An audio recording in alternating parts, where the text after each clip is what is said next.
Alright guys, so let's check this out. We have man and a lamppost 2. A man 2 meters tall walks away from a lamppost whose light is 5 meters above the ground. If he walks at a speed of 1.5 meters per second, at what rate is the shadow growing when he's 10 meters from the lamppost? So this one is different from the other lamppost question that we did because we actually have two individually changing rates. If I draw the man right here, now we know that the lamppost is 5 meters tall, and we know that the man is 2 meters tall. But in this case, from the question, I get that the rate that he's walking away from the lamppost does not match the rate that his shadow is changing. Well, let's just go and let's label one of these X, and we'll label the other one of these Y. Now, looking at this, you guys may notice that we have a similar triangles relationship.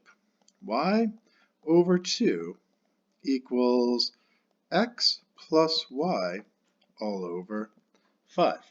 Now, at this point right here, I could take the derivative, but I'm actually going to do a bit of razzle-dazzle on this question. I'm going to multiply the fractions out, so we'll cross multiply in this case, and that's going to give me 5y equals 2x plus 2y. From here, I'm going to move the y over, minus 2y, minus 2y. And what we get is we get that 3y equals 2x. Now by doing that, what have I done? I've actually given myself a far easier relationship to work with when it comes to the derivative. So I take the derivative with respect to time, and that's going to give me 3y dy over dt equals, whoops, sorry, I made a little mistake right there.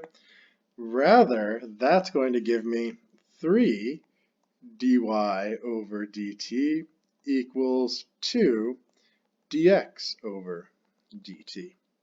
Now at this point, we know that he's walking at 1.5 meters per second. So since he's walking at 1.5 meters per second, that means that my dx over dt is just going to be 1.5. And we have the 3 dy over dt. Finally, I just move the 3 over to the other side, and we get dy over dt equals 1. And this would be 1 meter per second, as from the question. So we take the multicolor, we put a box around it, and we are done.